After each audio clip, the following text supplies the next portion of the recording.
हरि ओम तत्सत। 5 जून बृहस्पतिवार को गंगा दशहरा है। यह भारतीय संस्कृति का मुख्य पर्व है। माँ गंगा जो है ये सिर्फ सरिता नहीं है, बल्कि यह भारतीय जनों की ये धारा है। भारतीय जनों के रग रग में ये समाई हुई है।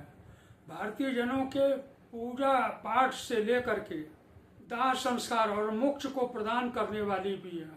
गंगा दशहरा, इसमें शब्द है दशहरा। एक विजयादशमी होती है जो आश्विन के शुक्ल पक्ष में आती है, उसका नाम भी दशहरा है।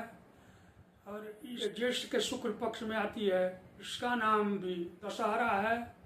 और गंगा जी की चूँकि स्वर्ग लोक से मृत्यु लोक में आगमन हुआ है इस ज्येष्ठ शुक्ल दशमी को ही, इसलिए इसको गंगा दशहरा नाम दिया गया है। इसके विषय में ब्रह्म पुराण में यह चर्चा है कि ज्येष्ठे मास शीते पक्षे दशमी हस्त संजुता हरते दश पापानी तस्मात् दशहरा स्मृता। ज्येष्ठ मास के अगर दशमी तिथि को हस्त नक्षत्र है, उस दिन जो है ये गंगा जी जो है 10 पापों को नष्ट करती हैं, इसलिए इसका नाम है दशहरा, गंगा दशहरा। ये 10 पाप क्या हैं, पहले आप इसको सुनिए। भगवान मन कहते हैं कि 3 कायिक और 4 वाचिक और 3 मानसिक, ये 3 पाप जो है, 3 किस्म के जो पाप हैं, ये तीनों मिलकर के 10 प्रकार के होते हैं। तो कायिक पाप 3 क्या है कि पहला है दूसरे के वस्तु को बिना मांगे हुए ले लेना, और दूसरा क्या है शास्त्र से अविहित हिंसा करना, और तीसरा कायिक पाप क्या है परदारोप सेवन, दूसरे के स्त्री का सेवन करना, ये कायिक पाप है। वाचिक पाप 4 हैं। कौन कौन है? पहला है कटु भाषण, यानी कड़वा बोलना। दूसरा है झूठ बोलना। तीसरा है चुगली करना जिसको कहते हैं। चौथा है असंबद्ध प्रलाप। इसका तात्पर्य है कि बिना प्रयोजन के इधर उधर की बातें करना जिसका किसी के अभ्युदय से कोई मतलब न हो। ये 4 जो है वाचिक पाप है। और 3 मानसिक पाप है। मानसिक पाप में पहला पाप है दूसरे के धन को लेने के लिए बराबर मन में सोचना। दूसरा है अकारण दूसरे के कार्य में बाधा डालने के लिए चिंतन करना। और तीसरा है नास्तिक की बुद्धि। नास्तिक की बुद्धि इसको कहते हैं कि जिसका लोक और परलोक में विश्वास न हो। आस्तिक उसको कहते हैं अस्ति लोके मति जस स आस्तिक, लोक परलोक पुनर्जन्म में जिसका विश्वास हो उसको आस्तिक कहते हैं। और नास्ति लोके मतिर्जस सह नास्तिक, और जिसका लोक परलोक और पुनर्जन्म में विश्वास न हो उसको नास्तिक कहते हैं। ये 10 प्रकार के पाप हैं। 10 प्रकार के पाप को भगवती गंगा जो है वो नष्ट करती है। अब गंगा दशहरा के दिन हमें करना क्या है, तो पहले से आप यह सोच लें कि यदि आप सक्षम हो तो ज्येष्ठ शुक्ल प्रतिपदा से ही प्रतिदिन गंगा स्नान करें और 10वीं पर्यंत करें, 10वीं तक करें। यदि संभव हो तो काशी में दशाश्वमेध घाट पर या प्रयाग में दशाश्वमेध घाट पर स्नान करें। अगर ऐसा संभव न हो तो समुद्रगामिनी किसी नदी में स्नान करना। अगर वह भी संभव न हो तो आस पड़ोस में जो नदी हो उसमें स्नान करें। अगर वह भी न संभव हो तो घर पर ही पानी में 1 बूंद गंगा जल मिला करके गंगा जी का स्मरण करके प्रतिदिन स्नान करें। 10वीं को गंगा जी के किनारे जाएं। उसके लिए क्या करें कि 10 प्रकार के फल, 10 प्रकार के फूल, 10 धूप, 10 जोड़ा जनेऊ और 10 पुरोहितों के साथ जाएं। अगर पुरोहित न भी मिलें तब भी 10 पुरोहितों को आपको दान देना है। गंगा जी के किनारे जाकर के आप विधिवत किसी पुरोहित जी का अन्य विनय करके उनको ले जाएं, दक्षिणा दें और विधिवत जो है माँ गंगा का षोडशोपचार या दशोपचार पूजन करें। और 10 प्रकार के जो पुष्प हैं, 10 प्रकार के जो फल हैं, 10 प्रकार के जो और व्यंजन हैं, सब 10-10 प्रकार के चाहिए।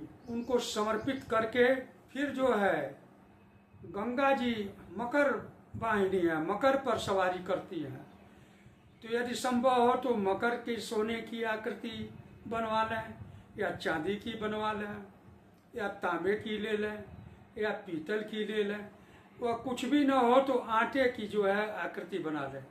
और गंगा जी में होने वाले मकर के अलावा जैसे मछली है, मेढक है, करकट माने केकड़ा है और जलमुर्ग है, इन सबों की भी जो है अगर मूर्ति बाजार में उपलब्ध हो तो बना लें, अन्यथा आटे का बना लें और उसमें डाल दें। फिर गंगा जी में 10 बार जो है यानी 10 डुबकी भी लगावें। डुबकी लगाने के बाद तीर पर आवें, स्वच्छ वस्त्र धारण करके गंगा जी के उत्पत्ति का कथा श्रवण करें।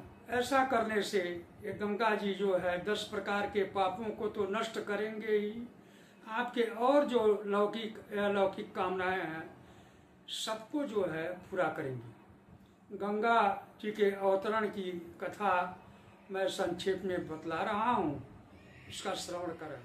भगवान राम के वंश में जो सूर्य वंश कहलाता है उसमें एक सगर नाम के राजा हुए। उनकी 2 पत्नियां थीं, एक का नाम सुकेशी था और एक का नाम सुमति था। सुकेशी से एक पुत्र पैदा हुआ जिसका नाम असमंजस था और सुमत से 60,000 पुत्र पैदा हुए। राजा शकर जो है ये 60,000 पुत्रों से और दूसरे पत्नी का पुत्र है असमंजस, इससे बड़ा क्षुब्ध रहती थी क्योंकि ये बड़े ही उदंड थे और देवताओं का अपमान करना, बड़ों का अपमान करना इनका कार्य था। असमंजस का विवाह जो है राज्य को चलाने के लिए महाराज सगर ने किया, जिससे एक पुत्र उत्पन्न हुआ अंशुमान। अंशुमान को ही महाराजा सगर बहुत मानते थे और असमंजस को उसके उदंडता से कुपित होकर के उसको देश निकाला कर दिया। एक समय महाराज सगर की इच्छा हुई कि हम अश्वमेध यज्ञ करें। अश्वमेध यज्ञ का उन्होंने आयोजन किया। अश्वमेध यज्ञ में जो अश्व छोड़ा जाता है घोड़े को, उन्होंने चक्रवर्ती पर धारण करने के लिए छोड़ा। अब इंद्र को यह भय हुआ कि अगर यह अश्वमेध यज्ञ पूरा हो जाएगा तो हमारा पद छीन सकता है। उन्होंने घोड़े को ले जा करके पाताल लोक में, जहाँ कपिल मुनि का आश्रम था, वहाँ बांध दिया। उस समय कपिल मुनि जो है ध्यानावस्थित थे, उनको यह पता नहीं चला कि इंद्र ने यह करतूत किया। बाद में घोड़े का पता न चला तो महाराज सगर ने यह कहा अपने 60,000 पुत्रों से कि पुत्रों जाओ और देखो कहाँ वो घोड़ा है, कौन चुराया है, उसको ले आओ, तभी हमारे यज्ञ की पूर्ति होगी। 60,000 पुत्र जो है पूरे देश को छान मारे, पृथ्वी को, सारे लोगों को अश्व कहीं नहीं उपलब्ध हुआ। तो गरुण जी के कहने पर अश्व को ढूंढते ढूंढते वो पाताल लोक में गए। देखते हैं कि एक ऋषि ध्यान मग्न है। उन्होंने जो है उनको मारने के लिए अस्त्र शस्त्र दौड़ाया और अपमानयुक्त शब्दों का प्रयोग करने लगे। इतने में जो है ध्यानावस्थित ऋषि का ध्यान टूटा। उनके देखने से तेज से ये 60,000 जो सगर के लड़के थे वो जल करके भस्म हो गए। 60,000 पुत्र जब नहीं आए तो महाराज सगर ने अपने पौत्र अंशुमान से कहा कि हे पौत्र, तुम इसका प्रयास करो। अंशुमान को गरुड़ जी के द्वारा यह पता चला कि यह जो है दशाश्वमेध यज्ञ का पाताल लोक में बंधा हुआ है कपिल मुनि के आश्रम में। अंशुमान वहां गए, ऋषि की जो है घोर तपस्या से उनको प्रसन्न किए। कपिल मुनि ने कहा, पुत्र मैं तुम्हारी तपस्या से प्रसन्न हूँ, तुम्हारे जो और भाई थे बड़े उदंड थे, इसलिए उनकी यह दुर्गत हुई है। तुम यह अश्व ले जाओ और अपने पितामह के यज्ञ को संपन्न कराओ। अंशुमान ने पूछा कि महाराज, ये जो हमारे चचेरात भाई हैं, इनका उद्धार कैसे होगा? कपिल मुनि ने बतलाया कि अगर गंगा जी के धारा का स्पर्श इनसे हो जाए तो इनका उद्धार संभव है, दूसरा कोई उपाय नहीं है। अंशुमान अश्व को लेकर के राजधानी आए। महाराज सगर ने अश्वमेध यज्ञ को पूरा किया। अश्वमेध यज्ञ को पूरा करने के बाद अंशुमान को राजगद्दी सौंप करके वन में तपस्या हेतु चले गए। अंशुमान भी राजगद्दी पा करके बराबर जो है अपने चाचा के लड़कों के मुक्ति की कामना के विषय में सोचता रहता था। उसको किसी ऋषि ने बतलाया कि तुम अगर जाकर के ब्रह्मा जी की तपस्या करो तो उनके पास गंगा जी विद्यमान है, तो वो अगर चाहें तो गंगा जी को छोड़ सकते हैं, फिर तुम्हारे चाचा के लड़कों का उद्धार हो जाएगा। अंशुमान भी अपने राज्य को जो है छोड़ करके और अपने पुत्र दिलीप को गद्दी पर बैठा दिया और जंगल में ब्रह्मा की तपस्या के लिए चला गया। जंगल में ब्रह्मा जी की घनघोर तपस्या किया, उसमें शरीर उसका इतना जर्जर हो गया कि प्राणांत हो गया। फिर दिलीप भी जो है, उन्होंने कहा कि मैं भी जो है तपस्या करूंगा और मैं जरूर ब्रह्मा जी को प्रसन्न करूंगा। उन्होंने अपने पुत्र भगीरथ को सौंप करके फिर वो भी जंगल में गए। बहुत दिन तक ब्रह्मा की तपस्या की, शरीर जर्जर हो गया। वहाँ तपस्या करते ही उनका भी प्राणांत हो गया। अंत में भगीरथ जब राजा बने तो इन्होंने ब्रह्मा जी की घोर तपस्या की। ब्रह्मा जी इनके तपस्या से प्रसन्न हुए, क्योंकि 3 पीढ़ियों का जो है यह तपस्या का फल था कि ब्रह्मा जी ने भगीरथ को दर्शन दिए और पूछे कि मैं उपस्थित हूँ, वर मांगो। भगीरथ ने कहा कि हे प्रभु, आप सब कुछ जानते हैं, आप सृष्टि के रचयिता हैं। हमारे जो पूर्वज 60,000 पड़े हुए हैं कपिल मुनि के आश्रम में, समुद्र के तलहटी में, उनका उद्धार गंगा जी के द्वारा ही होगा, तो आप गंगा जी को छोड़ने की कृपा करें। ब्रह्मा जी ने कहा कि मैं गंगा जी को छोड़ तो सकता हूँ, लेकिन इनको धारण कौन करेगा? इस पर जो है ऐसा कह करके ब्रह्मा जी अंतर्ध्यान हो गए।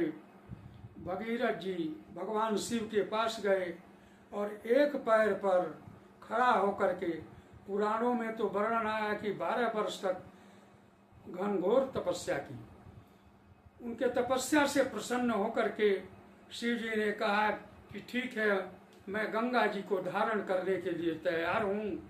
फिर भगीरथ ब्रह्मा जी के पास में गए। ब्रह्मा जी ने अपने कमंडल से गंगा जी को छोड़ा। गंगा जी को भगवान शिव ने अपने जटाओं में धारण कर लिया और एक लट से एक धारा को छोड़ दिया और भगीरथ से कहा कि तुम आगे आगे जाओ और पीछे पीछे जाएंगी।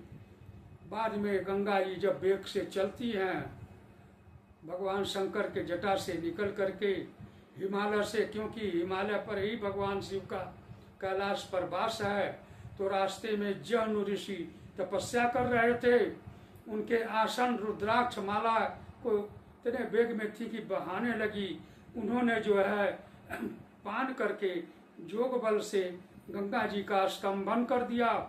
भगीरथ ने जहनु ऋषि की तपस्या की, अन्न भी न किया। इस पर जहनु ऋषि ने अपने दाहिने कान से अपनी पुत्री का रूप दे करके गंगा जी को छोड़ दिया। फिर आगे आगे भगीरथ गए और पीछे से गंगा जी गई और वहाँ कपिल मुनि के आश्रम में, जहाँ उनके पूर्वज जो है जल करके राख हो गए थे, उस राख को स्पर्श करते ही सारे जो है 60,000 पुत्र वो जीवित हो गए और सदैव ही स्वर्ग को चल गए। चूँकि भगीरथ की तपस्या से ही गंगा जी का अवतरण हुआ, इसलिए इनको भागीरथी भी कहते हैं। यह गंगा जी की उत्पत्ति की कथा है। कथा श्रवण करके व्रती को चाहिए कि वो ब्राह्मण भोजन करावे और अपने इष्ट विष्णु को भोजन करावे। व्रती को चाहिए कि गंगा जी से अपनी मनोकामना मांग करके और अपने घर को प्रस्थान करे। सर्वे भवन्तु सुखिनः, सर्वे सन्तु निरामया, सर्वे भद्राणि पश्यन्तु, माँ कश्चित् दुःख भाग्।